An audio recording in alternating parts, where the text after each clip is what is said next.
Welcome to the Savings Masterclass.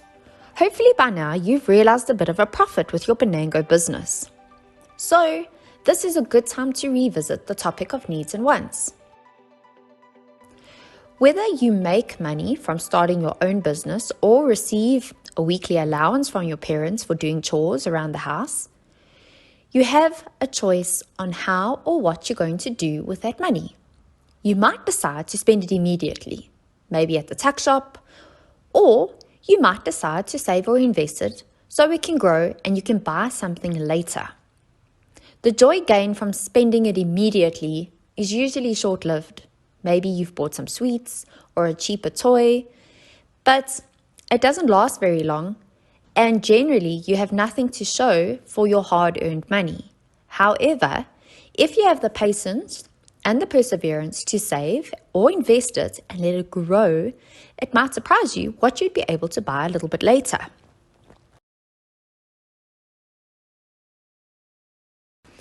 So I have a question for you. Would you rather have R1,000,000 today, or would you rather receive R1 on day 1 and it doubles every day for the next 30 days?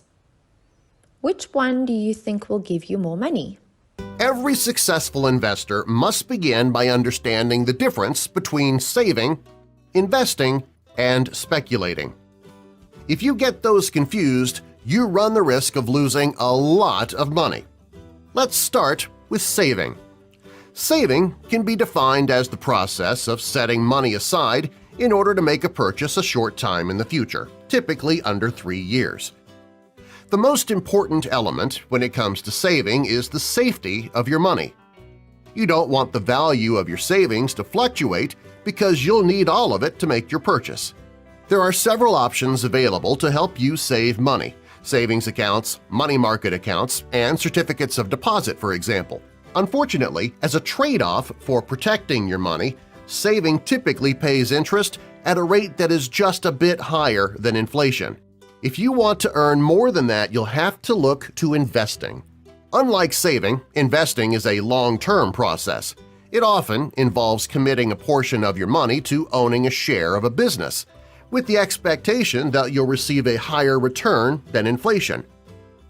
The most important factor in investing is the growth of your money, and there are many ways to invest, with stocks, bonds, and real estate being the most popular. However, once again, there's a trade-off.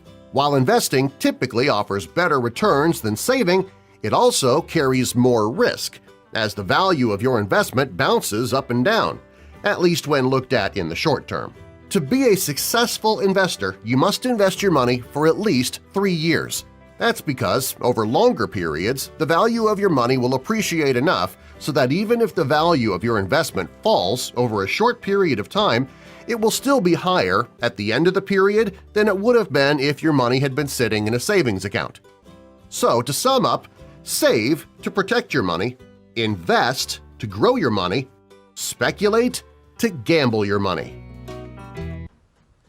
Let's take a look. No, your eyes are not deceiving you. That is a total of 536,870,912 Rand after 30 days of investing R1 and having it double every single day. It's amazing to see how much a small amount can grow into such a substantial amount. Just imagine what dreams you could satisfy with that amount. I mean, that is just unbelievable money. Let's watch an interview and see how somebody else's dreams was reached.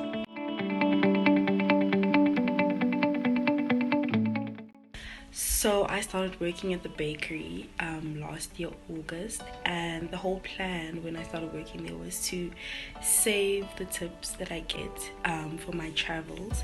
The hope is to take a gap year next year to travel, see the world, One of my first destinations is Spain, but unfortunately with COVID that happened.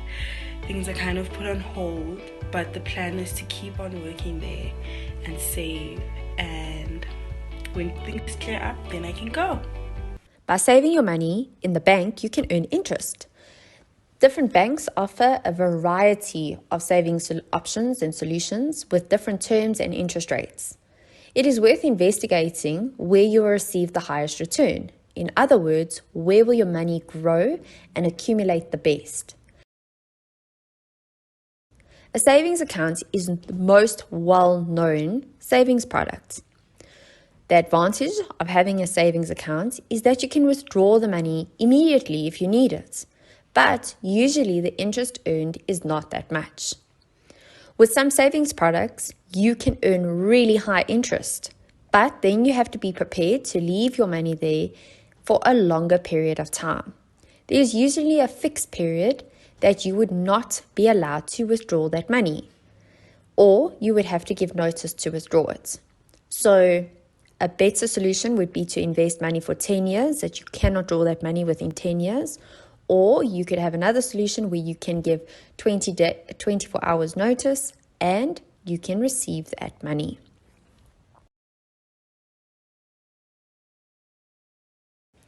Most savings products make use of compound interest. Let's have a look at an example of how compound interest works. If you take 1,000 Rand and you put it into your savings account for 4 years and earn 10% compounded interest per year, it's going to grow as follows. In year 1, you will receive 100 Rand interest. Year 2, your balance will now be 1,100 Rand, therefore giving you 110 Rand interest. In the beginning of year 3, you will then have 1,210 Rand because I've added the interest onto my amounts, and therefore my interest for year 3 will be 121 Rand. And finally, in year 4, the compounded interest that I would have earned is 133 Rand. So, after saving for 4 years, your balance in your savings account will be 1,464 Rand. You could potentially earn more if you invested your money. Investment is one step up from a savings account. It is not merely just putting your money into an account, but it is more about using a wide variety of different financial products to make money for you. The key with the savings is that you can earn more when you save for a longer period of time with investments, and you can earn more if you are prepared to take risks. The higher the risk, the more money you could potentially make. You yourself or a grown-up can, for example, invest money by buying shares in another business.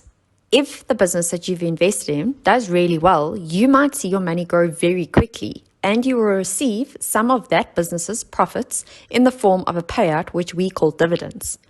There is, however, also a risk that the business that you invested in will not do well, and you might get less back than you invested originally. Alternatively, you could wait it out, it could be a bad season, and your money may just grow.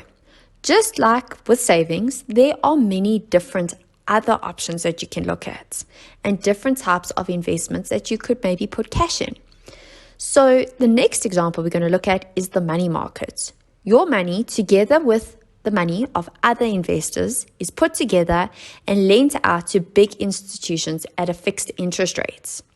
Every month, your money will grow at a fixed interest rate, and therefore you cannot lose the capital that you have put into the money market because it is guaranteed, but you will be able to live off of that money or get an income out of that money.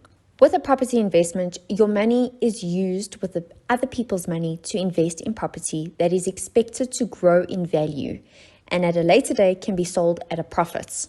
So this property could either be rented out as offices or perhaps it could be rented out for housing so that it can generate an income for you and the other investors.